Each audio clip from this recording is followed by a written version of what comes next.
हम सब खड़े होंगे खुदावंद के कलाम की रिस्पेक्ट के लिए।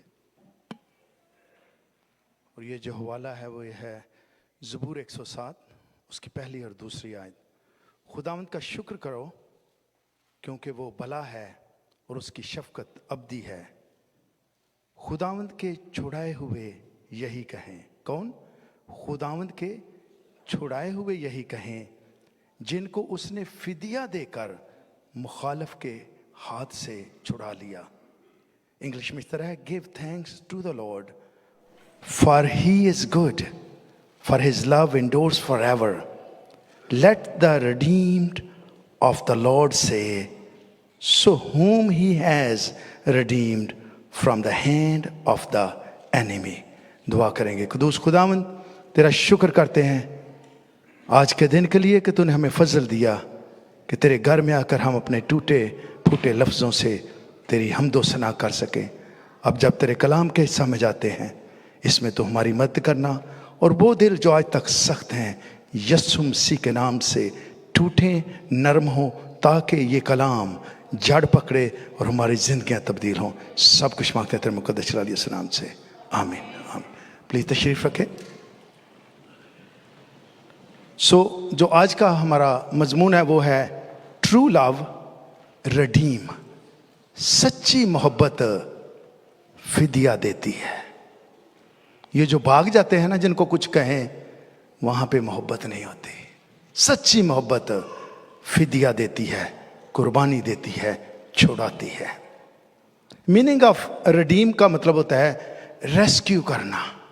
अगर किसी आग में किसी जगह पे कोई है तो झपट कर उस शख्स को निकालना, इसको रिडेम्पशंस कहते हैं।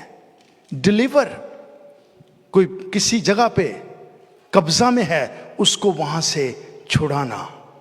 रैंसम, किसी के लिए पैसे अदा करना। सेव, किसी की जिंदगी को बचाना। रिक्लेम, एक शख्स को दोबारा रिक्लेम करना, दोबारा अपना बनाना, इसको रिडीम कहते हैं। हिब्रू का वर्स है GAAL, गाल। गाल जो है इसका मतलब होता है ransom, Redeemer, paying the price. करीबी रिश्तेदार, करीबी तल्लक रखने वाला कीमत अदा करे। हिब्रू में करीबी रिश्तेदार। मैंने कुछ लोगों को जेल में से उनकी जमानत देकर छुड़ाया है, घर वालों ने पैसे पे किए हैं। मैं सिर्फ छुड़ाने गया हूं उनके साथ, लेकिन उससे पहले कि चूंकि कुछ गलत हुआ है इसलिए ये आपके पास मेरी बहन, मेरे भाई, आपके पास पैसे हैं, मैं जाके आपको आपकी जमानत दे सकता हूं, लेकिन छुड़ाते घर वाले ही हैं। तो यहां पे भी जो हिब्रू में लफ्ज GAAL, गाल का लफ्ज यूज हुआ है, उसका मतलब ही यही है, kinsman Redeemer, paying the price. जो बहुत ही करीबी है वो कीमत अदा करे। और इन ग्रीक अपोलिएस्टस, अपोलिएस्टस का लफ्ज यूज हुआ है जिसका मतलब है बाइंग बैक।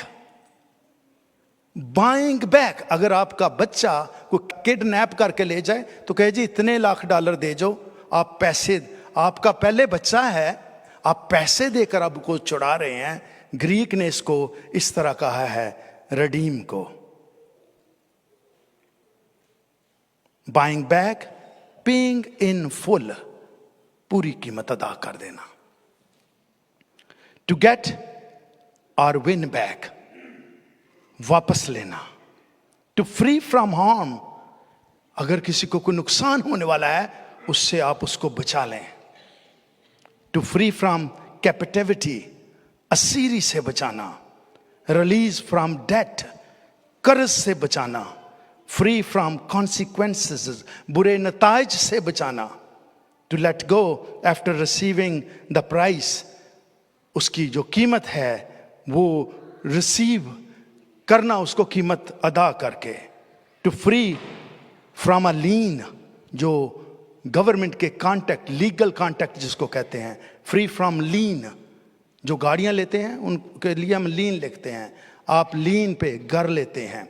सो क्या होता है, अगर टाइम पे आप पेमेंट नहीं देते तो वो आके तख्ते लगाते हैं या आपकी गाड़ी को रिपोजेस करते हैं। तो इसका मतलब है कि ये जो रिडीम है, उसने कहा फ्री फ्रॉम लीन, हक के कब्जा से छुड़ाना। To remove the obligation by payment, जो भी ऑब्लिगेशन है कीमत अदा करके उसको वापस लेना। Liberty by the paying of the ransom, फिदिया देकर आजाद अपने आप को करवाना।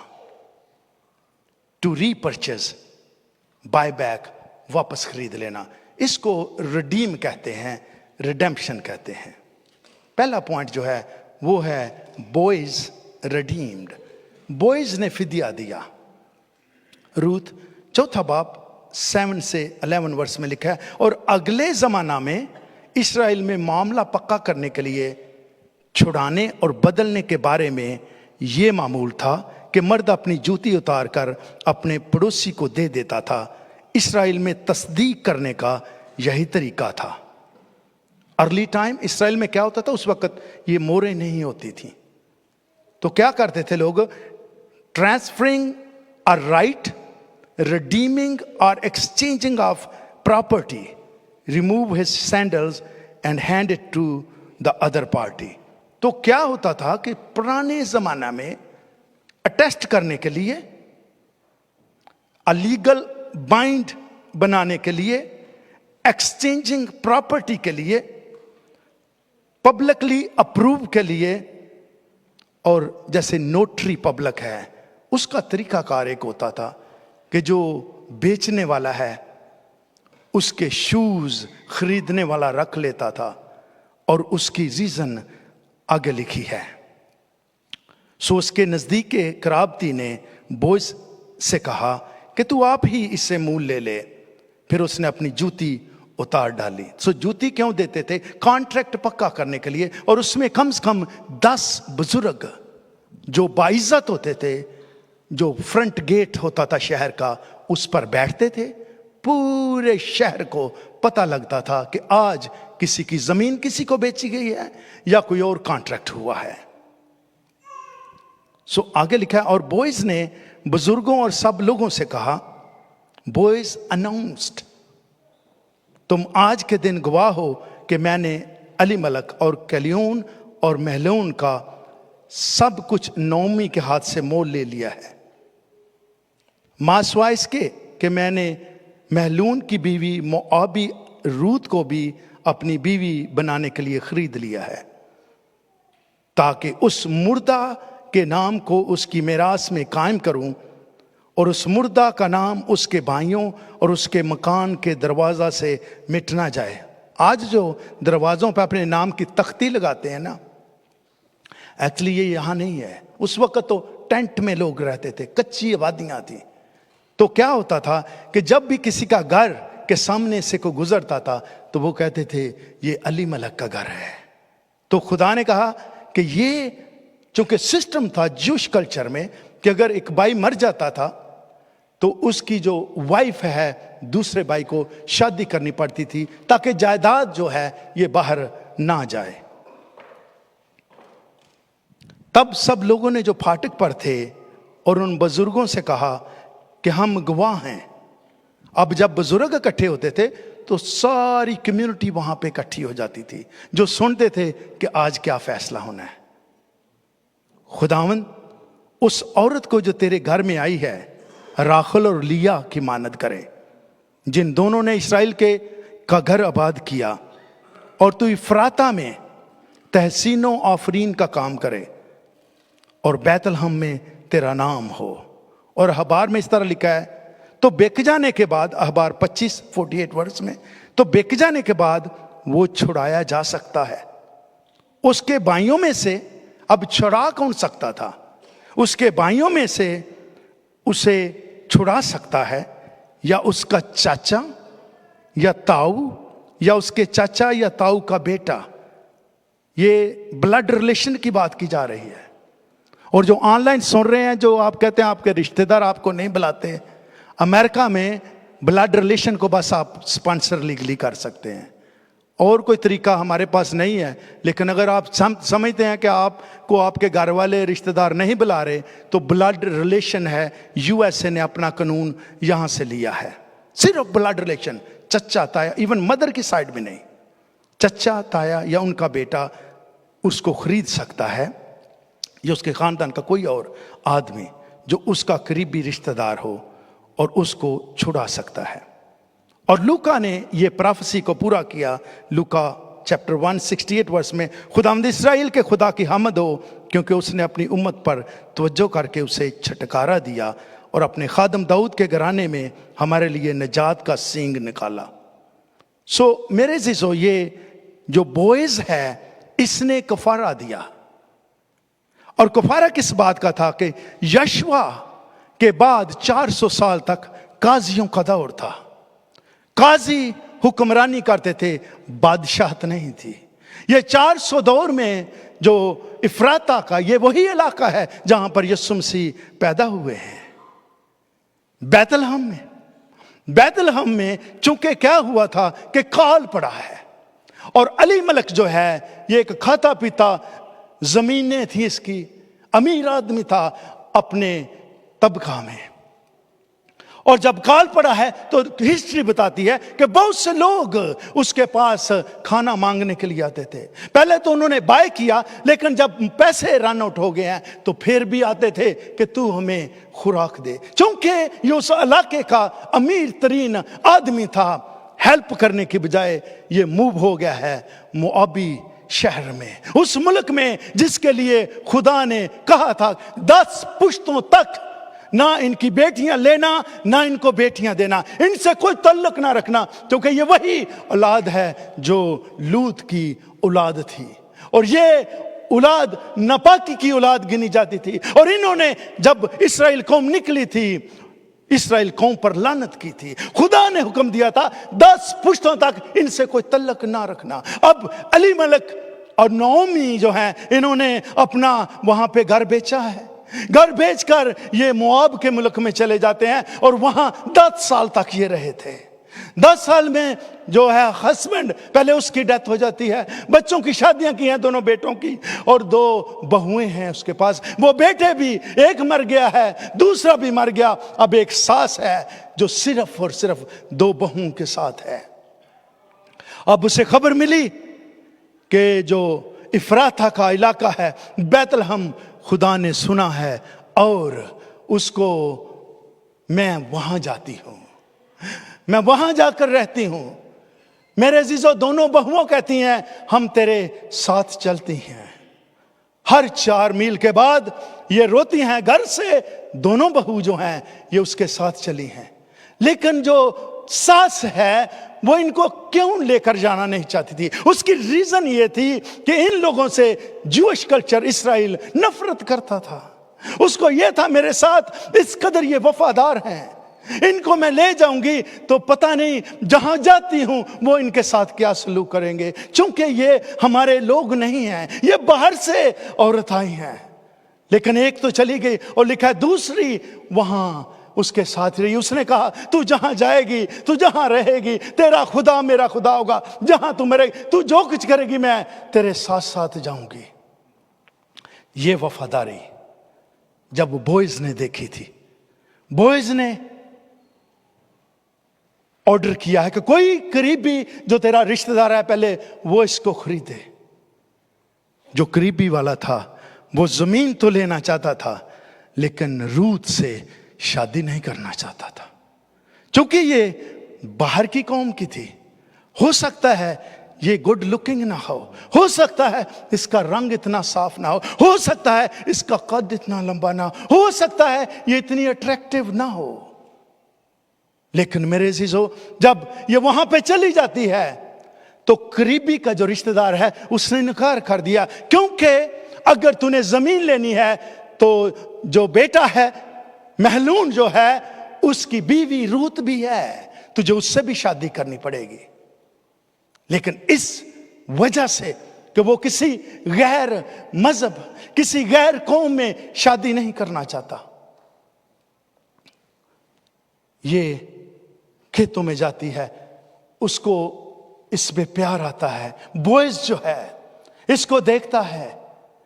मैं जब कलाम तैयार कर तो सोच रहा था, हो सकता है कि ये इतनी खूबसूरत औरत नहीं थी, लेकिन बोएज को इस औरत के अंदर वो वफादारी नजर आ रही थी कि एक औरत अगर अपना घर छोड़ सकती है, एक औरत अगर अपना कल्चर छोड़ सकती है, एक औरत अगर अपना मजहब छोड़ सकती है, एक औरत जो सब कुछ छोड़कर अपनी सास के साथ इस कदर वफादार है, तो मैं इस औरत के साथ शादी करूंगा। क्योंकि बोएज को रूत के अंदर में मसीहा नजर आता था। वो इसलिए नहीं कि वो बहुत खूबसूरत थी, हो सकता है खूबसूरत, उसकी कोई डिटेल नहीं दी गई कलाम मुकद्दस में। उसको क्राइस्ट उसमें नजर आता था। उसने जब किया है तो ये जो शूज उतारने का रवाज था, अटेस्टेशन, जो नोटरी पब्लिक थी वो शूज लिए जाते थे। और अब क्या हुआ है, जब 10 जो बुजुर्ग हैं, बहुत सी पब्लिक है, और उन्होंने क्या किया है, बोएज को दुआ दी है। और दुआ की थी, राखल और लिया की मानद ये औरत तेरे घर में ठहरे। वो औरत जिसको पूरी कम्युनिटी रिजेक्ट कर रही है, लेकिन बोएज को उसमें से मसीहा नजर आ रहा था। ये औरत ये दुआ सुने जरा, राखल और लिया की मानद हो। राखल और लिया से ही ये इस्राएल के घराने हैं, वो आए हैं। और साथ क्या, और तू इफ्राता में तहसीनो आफरीन का काम करे। प्रोस्पेरिटी, तहसीनो आफरीन, प्रोस्पेरिटी, दौलत, मालो दौलत तेरे घर में आए। ये दुआ उन बुजुर्गों ने जो गेट पर बैठते थे बोएज को दी है। और तीसरी बात, और बैतलहम में तेरा नाम हो। कब ये बात कही गई, बैतलहम में तेरा नाम हो। आज भी यीशु मसीह जो पैदा हुए हैं बैतलहम में पैदा हुए हैं, और इसी घराने में से, क्योंकि बोएज से ओबेद, ओबेद से यसी, और यसी से दाऊद, और दाऊद के घराने से यीशु मसीह पैदा हुआ। इसी एरिया में जिसको हम रिजेक्ट कर रहे हैं। कई बार हम अपनी इंसानी सोच से वो चीजें शायद हमारे लिए फ्रूटफुल फ्यूचर में होंगी, वो चीजें हमारे लिए बरकत का बायस हो, लेकिन चूंकि वो देखने में या आपके माइंड के हिसाब से ठीक नहीं लगती, आप रिजेक्ट कर देते हैं। एंड यू डोंट नो कि कौन सी आने वाली बरकत को आपने ठोकर मारी है। और यही लूका में जाकर इस बात का किया गया कि दाऊद खादम, दाऊद के घराने में हमारे लिए नजात का सींग निकाला। ये नजात यीशु मसीह के वसीला से ये उसी जगह में थी। लेकिन जो बात है रिडेम्पशन, रिडीम करना, छुड़ाना, छुड़ाया उस शख्स ने है। पहले वाला जो करीबी है उसने मना किया है, दूसरे ने छुड़ाया है। लेकिन उससे आज भी उसका नाम किताब मुकद्दस में लिखा हुआ है, और मसीहा उसी घराने में से आया है। ये औरत नोमी कहती है 7 बेटों से बढ़कर है मेरे लिए। कई बार जिनकी बेटियां हैं, सिर्फ कोई ऐसी बेटी घर में होती है जो मेरे जिजो लड़कों से बढ़कर पेरेंट्स को सपोर्ट करती है और उनके साथ होती है। यही नोमी ने कहा 7 लड़कों से बढ़कर मेरे लिए है। तो बोएज ने इसको छुड़ाया है। उसको जब छुड़ाया है तो मेरे अजीजों बरकतें, रहमतें, बख्शिशें उसी घर में आना शुरू हुई। चूंकि हम कलाम में मुकद्दस लिखा है, हम इंसान की शक्ल को देखकर तस्दीक करते हैं, खुदा दिलों को देखता है। हुस्न धोखा है, जमाल बेसबात, लेकिन वो औरत जो खुदावंद से डरती है स्तुदा होगी, प्रेज की जाएगी, उसका नाम बड़ा किया जाएगा, उसकी तारीफ की जाएगी। कई बार हम तारीफ ढूंढ रहे हैं, हमारी नहीं कहने की थी, कुछ करके दिखाएं, आपको कहने की जरूरत नहीं पड़ेगी। कहीं ना कहीं आप कुछ रॉन्ग कर रहे हैं, इसलिए आपको प्रेज नहीं किया जा रहा। बी ऑनेस्ट, करके दिखाएं, आपका नाम लिया जाएगा। सो ट्रू लव रिडीम, सच्ची मोहब्बत फिदिया देती है। और इसने जब फिदिया दिया है तो बोएज का नाम नसबनामा में है। बोएज का नाम नसबनामा में है। क्या मैं और आप भी ऐसे कर सकते हैं? दूसरा पॉइंट है होशिया रिडीम। होशिया नबी ने भी फिदिया दिया। होशिया पहला बाब 2, 3, 4, 6, 8 और 9 आयत में लिखा है कि जब खुदावंद ने शुरू में होशिया की मार्फत कलाम किया तो उसको फरमाया कि जा एक बदकार बीवी और बदकारी की औलाद अपने लिए ले। Go and marry a prostitute, some of her children will be conceived in prostitution. ये ऑर्डर एक नबी को खुदा दे रहा है, क्योंकि मुल्क ने खुदावंद को छोड़कर बड़ी बदकारी की है। Israel has acted like a prostitution by turning against the Lord and worshipping other God. इसीलिए कलाम में लिखा है कि जो दूसरे खुदाओं को मानना, दूसरे खुदाओं की प्रस्तश करना खुदा से बढ़कर बुत प्रस्ती के बराबर है। और फिर लिखा है 3 आयत में, बस उसने जाकर जोमर बिनत दिबलाइन को लिया और हामला हुई और उसका बेटा पैदा हुआ। और खुदा ने कहा उसका नाम यजरियल रख, जजरियल, जिसका मतलब है गॉड विल स्कैटर्ड। खुदा तुझे बखेर देगा, खुदा तुझे इधर उधर फेंक देगा। पहले बेटे का नाम ये रख। उसके बाद बेटी हुई और खुदा ने फरमाया उसका नाम लूरहामा रख, जिसका मतलब है नॉट लव्ड। मैं इस्राएल के घराने पर फिर रहम नहीं करूंगा। फिर बेटा हुआ और खुदा ने फरमाया उसका नाम लूमी रख, जिसका मतलब है नॉट माई पीपल। मैं इस्राएल का खुदा नहीं हूंगा और तुम मेरे लोग नहीं होंगे। सो 3 बाब की 2 आयत, सो मैंने उसे 15 रुपया और 1.5 खूमर जौ देकर अपने लिए मुंह ले लिया। सो आई बाट हर बैक, जैसे रिडेम्पशन के मानी बताए थे, आई बाट her back, I redeemed her for 15 pieces of silver and 1.5 homer of barley। होशिया नबी जो हैं ये 785 BC में आए हैं। और इसके बाद जो होशिया है ये माइनर प्रॉफिट में इसका जिक्र किया जाता है। होशिया के मैनी हैं साल्वेशन, नजात। होशिया नबी के दौर में इस्राएल के 2 हिस्से हो गए थे, northern kingdom and southern kingdom. Northern kingdom में 10 कबीले, साउदर्न किंगडम में 2 कबीले थे। और जब भी कलाम मुकद्दस में इफ्राइम का लफ्ज आता है, ये 10 कबीलों की बात की जाती है। जब भी इस्राएल में कलाम मुकद्दस में ज्यूडा का कबीला नजर आता है, ये 2 हैं, ज्यूडा एंड बिन्यामीन, इनके बारे में बात की जा रही है। ये कबीले जो 10 थे ये गुलामी में चले गए। और यहां पर भी मेरे अजीजों क्या होता है कि होशिया नबी उस दौर में आता है, क्योंकि ये वही लोग हैं जिनको खुदा गुलामी से निकाल कर आया है। कई बार मैं भी और आप भी, हमारे बच्चे इवन इस चीज को नहीं जानते, वहां किन हालातों से खुदा हमें निकाल कर ले आया है, लेकिन हम इन डॉलरों के पीछे भाग भाग कर अपनी जनरेशन का सत्यानाश कर रहे हैं। दुआएं हैं लेकिन हम कहीं और बिजी हैं, लेकर नहीं आ सकते क्योंकि कुछ और करना है।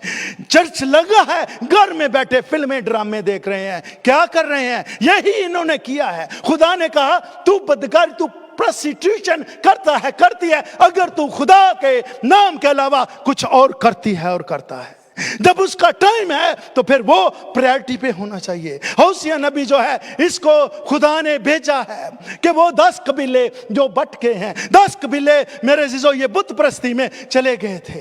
बुत परस्ती में जाने के लिए खुदा ने कहा था, मैंने तुझे हुक्म कोहे सीना पर जब हुक्म दिए गए, पहले डिटेल दी गई थी कि तू मेरे हुजूर किसी गैर मबूद को सजदा ना करना, कोई मूर्त ना बनाना, चाहे ऊपर हो चाहे जमीन के नीचे हो। लेकिन ये 10 कबीले जो हैं ये गुलामी में चले गए और उनके बुतों की प्रस्तश पूजा करनी शुरू कर दी। खुदा को इस बात का गम लगा है, उसने कहा है तेरे 3 बच्चे होंगे, उनके ये नाम रखना, जिनका मतलब है मैं तुम्हारा खुदा नहीं रहा, तुमने बेवफाई की है। इसलिए इस बेवफाई के लिए मेरे अजीजों उन्होंने कहा जा तुझे मैं एक मिसाल देता हूं, क्या कर, एक बदकार औरत से शादी कर, तुझे पता लगेगा कि एक बदकार औरत या एक बदकार मर्द के साथ रहना कितना आसान है। आज भी कोई शख्स बदकार है, चाहे औरत है या मर्द है, उसके साथी से पूछिए इसका कितना जख्म गहरा है। यही जख्म बताने के लिए खुदा ने होशिया नबी को भेजा और होशिया नबी को कहा कि एक बदकार से शादी कर, 3 बच्चे होंगे, उनके नाम ही ये रखना। जब ये कर लेता है, ये औरत उसके सामने बदकारी करती है, ये औरत उसके सामने घर से गायब होती है। और फिर लिखा है ये भी जैसे इस्राएल कौम के 10 कबीले दूसरों को सजदा करते हैं, दूसरों को पूजते हैं, दूसरे बुत परस्ती में चले गए हैं, उनकी इबादत करते हैं, तो मेरे अजीजों ऐसे ही ये औरत भी एक दिन कंप्लीटली घर से चली जाती है। पैसों के पीछे, अच्छे कपड़ों के पीछे, खूबसूरत घर के पीछे, अच्छी गाड़ी के पीछे भाग जाती है घर से। लेकिन यही शख्स उसको मिसट्रीट करता है। कुछ दिनों के बाद यही शख्स उसकी मार पीट करता है, यही शख्स उसके कपड़े फाड़ देता है, यही शख्स उसको जलील करता है। और यही हिसाब इन 10 कबीलों का जो इस्राएल कौम के बट गए थे, सीरिया ने इस पे कब्जा किया हुआ था। वो अपने बुतों की प्रस्तश करवाते थे और होशिया नबी को भेजा कि जा इस बात को तू समझेगा जब मैं एक डेमोन्स्ट्रेशन करूंगा कि क्या होता है जब एक वफादार है और दूसरा इंसान बेवफा है। और ये औरत ज्यादा देर नहीं रही। ये औरत चूंकि इसीलिए पुराने अहदनामे में औरत को वो मुकाम नहीं दिया गया जो नए अहदनामे में है। औरतें बेची जाती थीं, औरत की शादी के लिए उससे पैसे वसूल किए जाते थे, इसलिए जिन्होंने पे किया है जिस तरह मर्जी रोप पान। लेकिन अगर आपने कुछ नहीं लिया तो आपका खामद कौन होता है जो आपकी बेइज्जती कर सके। अगर आपने लीगली शादी की है, कोई हक नहीं किसी का कि आपको नौकरों जैसा ट्रीट करे। आप खुदा की शहजादी हैं, खुदा की बंदी हैं, और खुदा की शहजादी के लिए रिस्पेक्ट है, इज्जत है और सब कुछ मुहैया किया गया है। ये मेरे और आपके मसीहा ने किया। यहां पर ये औरत जब जलील हो चुकती है तो मेरे जीजो यही आदमी मिसाल दी गई है, उसको ऑक्शन पे बेचता है। ऑक्शन पे जाती है, कोई इसे लेना नहीं चाहता।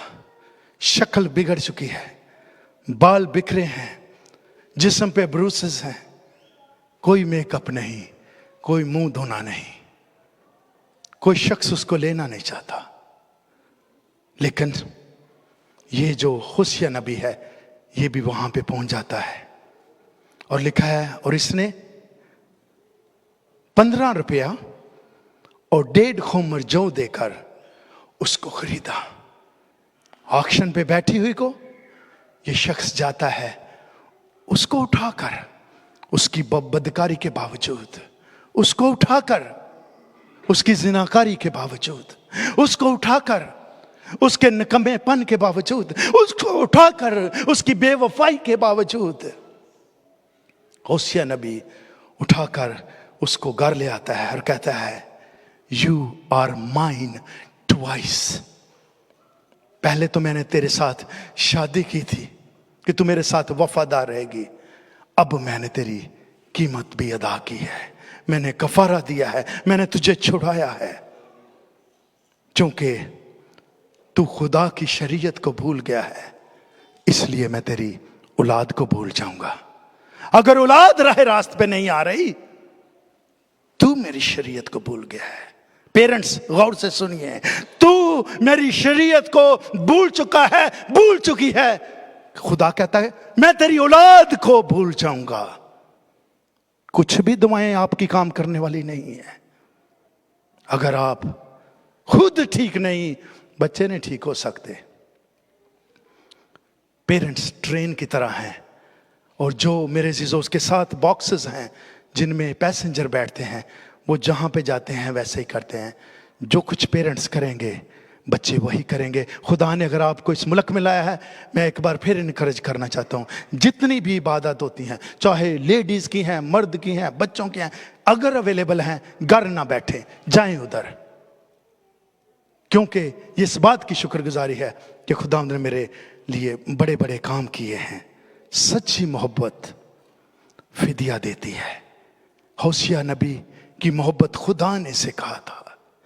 इसको मोहब्बत है, उसकी बेवफाई के बावजूद भी इसने उसको एक्सेप्ट किया और घर में लेकर आया है। तीसरा पॉइंट है जीसस रिडीम्ड। यीशु मसीह ने भी हमारे लिए फिदिया दिया है। गलतियों 3:13 में लिखा है, मसीह जो हमारे लिए लानती बना, उसने हमें मूल लेकर शरीयत की लानत से छुड़ाया। क्योंकि लिखा है कि जो कोई लकड़ी पर लटकाया गया वो लानती है। ये लानती का लफ्ज लकड़ी के लिए या शरीयत को लानत क्यों कहा गया? क्योंकि होता यह था कि जो कोई शरीयत पे पूरा नहीं आता था उसको लानती कहा जाता था। जो शरीयत पर पूरा नहीं आता उसको लानती कहा जाता था। इसलिए मेरा और आपका मसीहा लकड़ी पे लटका है। उस लानत को अपने ऊपर लिया है, शरीयत की लानत को। Christ redeemed us from the curse of the law. और तीतस 2:14 में लिखा है, जिसने अपने आप को हमारे वास्ते दे दिया ताकि फिदिया होकर हमें हर तरह की बेदीनी से छुड़ा ले और पाक करके अपनी खास मलकियत के लिए एक ऐसी उम्मत बनाए जो नेक कामों में सरगर्म हो। Committed to do what is good. ऐसा नहीं है आपने बपतिस्मा ले लिया तो ऑटोमेटिकली कोई चीज़ आपको ट्रांसफर कर देगी कि तुसी हुण चंगे काम करने ने। बपतिस्मे ने नहीं चंगे कराने। तुसी बपतिस्मे लैके झूठ बोलते हो, बपतिस्मे लैके सारे गलत काम होंदे ने। बपतिस्मा चाबी नहीं है, लेकिन यू आर कमिटेड। अगर आपने बपतिस्मा लेकर यीशु मसीह को कबूल किया है तो हर अच्छी बात के लिए आप कमिटेड हों। और इफिसियों 7 पहले बाब की 7वें आयत में लिखा, हमको उसमें उसके खून के वसीला से मखलसी यानी कसूरों की माफ़ी उसके उस फजल की दौलत के माफक हासिल होती है। रडीम किया है क्राइस्ट ने। ट्रू लव रडीम, जो सच्ची मोहब्बत है, फिदिया देती है। और पहला पतरस पहली बाब 18 और 19 में, क्योंकि तुम जानते हो कि तुम्हारा निकम्मा चाल चलन जो बाप दादा से चला आता था, उससे तुम्हारी खलासी चीजों यानी सोने चांदी के जरिया से नहीं है, बल्कि एक बेऐब और बेदाग बर्रे यानी मसीह के बेशकीमत खून से है। और क्रंथियों में से, क्या तुम नहीं जानते कि तुम्हारा बदन रूल कुद्दस का मक़दस है जो तुम में बसा हुआ है और तुमको खुदा की तरफ से मिला है, और तुम अपने नहीं क्योंकि कीमत से खरीदे गए हो, बस अपने बदन से खुदा का जलाल जाहिर करो। यीशु मसीह ने मेरे जीजो भी फिदिया दिया है। जैसे बॉयज ने फिदिया दिया, क्राइस्ट निकला है वहां से। इसी तरह होशिया ने फिदिया दिया और क्राइस्ट निकला है इस्राएल कौम में से। इसी तरह यीशु मसीह खुद आकर देखा है कि पूरा जहान तितर बितर हो चुका है, तो क्या लिखा है, यीशु मसीह ने अपने आप को लानती बनाया है। उस शरीयत का काम आपको क्या ठीक है क्या गलत है यहां तक पहुंचाता है। शरीयत आपको फिरदौस में लेकर नहीं जा सकती, इसलिए शरीयत ने बता दिया कि क्या ठीक है और क्या गलत है। इसलिए खुदा ने अब चूंकि हमें पता है क्या गलत है क्या ठीक है और क्या है, यीशु मसीह ने फिदिया देकर हमें उससे बचाया है, शरीयत से। दूसरा, यीशु मसीह ने फिदिया देकर हमें बेदीनी से, जो बुतों की पूजा प्रस्तुत करते थे, उससे छुड़ाया है। यीशु मसीह ने फिदिया देकर हमारे कसूरों को मुआफी की है।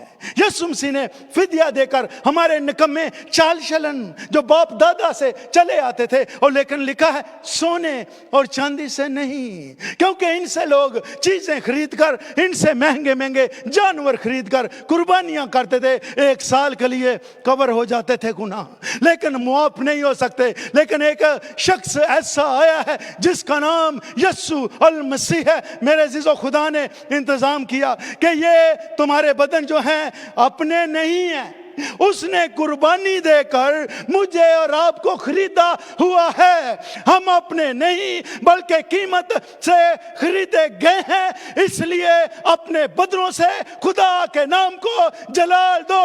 कोई शख्स भी जो अपने आप को क्रिश्चियन कहता है और उसके बदन से, उसके जिस्म से, उसकी बातों से, उसके किरदार से अगर यीशु मसीह के नाम को जलाल नहीं मिल रहा, तो मेरे जो लिखा है कोई और कुर्बानी बाकी नहीं। अगर इस कुर्बानी को मैंने रिजेक्ट किया है तो लाइफ टाइम तक मैंने उसकी साल्वेशन को, मैंने उसकी नजात को, मैंने उसके बड़े इंतजाम को रिजेक्ट किया है। अगर रिजेक्ट करते हैं तो हमेशा हमेशा की आग, जहन्नम की आग हमारा इंतजार कर रही है। उसने हमें शरीयत की लानत से बचाया है, उसने हमें बेदीनी से बचाया है, गुलामी से छुड़ाया है, गुनाह से छुड़ाया है, और इसके साथ साथ तरीकी के बंधन जो है कब्जा में है उससे छुड़ाया है, बीमारियों से छुड़ाया है, रोगों से छुड़ाया है, अंधेरों से छुड़ाया है, क्योंकि उसने हमें जहन्नम की आग से